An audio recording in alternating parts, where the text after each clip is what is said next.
All right, in this video, I'm going to talk a little bit about rotating an object about a point that's not the center of mass. So until now, we've been considering objects that rotate about their own center of mass.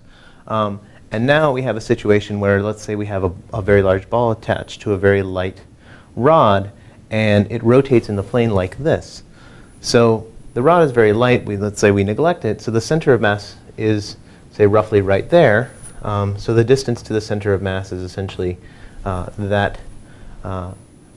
from this point to this point. I'm going to get rid of this for a moment because we're going to talk about it.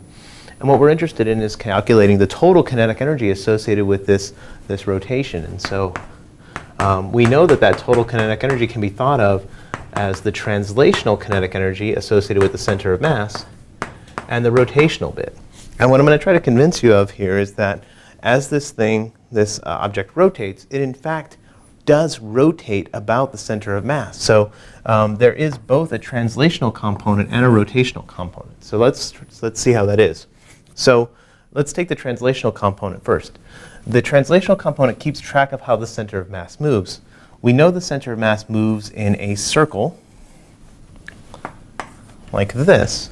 And so that translational component of the kinetic energy is just a half the mass times the speed of the center of mass squared.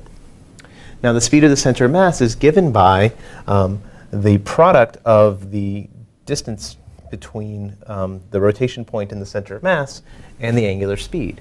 So this part of the kinetic energy is simply 1/2 m r omega squared, RCM, just to keep the notation right.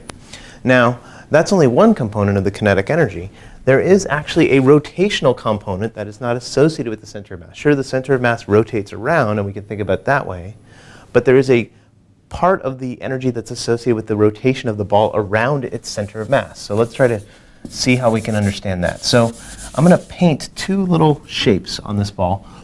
One is a square down here at the bottom, and the other one is a circle up here at the top.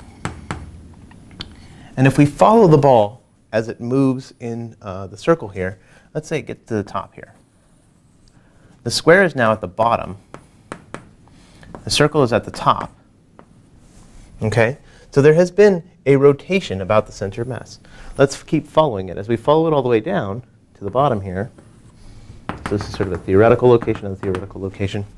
The square is now at the top because it's at the point that's closer to the rotation point, and the circle is now at the bottom. And we can keep tracking it.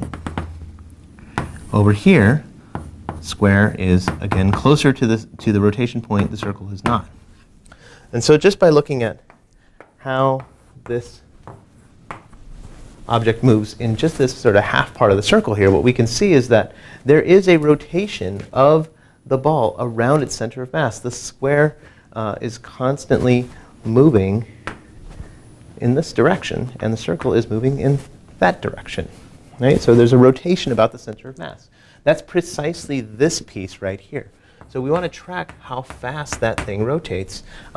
If we are paying attention to the angular speed with which the ball actually rotates around the bigger circle, when does this painted circle and painted square return to their original location? After one full rotation. So the rotation of the ball around its own center of mass is the same rotation rate as the larger motion around the big circle. And so this k rotational is 1/2 I of the ball omega squared. So the total kinetic energy for this system is equal to 1/2 m RCM omega squared plus 1/2, I of the ball omega squared. Now that total kinetic energy can be rewritten. I'm going to get rid of this here so we can rewrite it in a slightly different way, which is by grouping the terms together and putting the omega on the outside. So what we're going to have is the kinetic energy is 1/2 m r cm squared times omega squared plus 1/2 I of the ball omega squared. And if we group those terms, we're going to get 1/2 m RCM squared plus I of the ball omega squared. This idea that you can take the moment of inertia of the ball about its center of mass and shift it by a factor of mr squared, that is the amount that an object has due to rotating around a circle of radius RCM, this is what's called the parallel axis theorem. And it is essentially a way of thinking about when you have objects that don't rotate about their own center of mass, how they have to be shifted. They have to be shifted by an amount based on how far they are from the rotation axis. So we still have our moment of inertia of the ball about its center, which, as we talked about in one of the last videos, is 2/5 mass radius of the ball squared. But we have this additional shifted component, which is the idea that we are rotating about a point that is not the center of mass.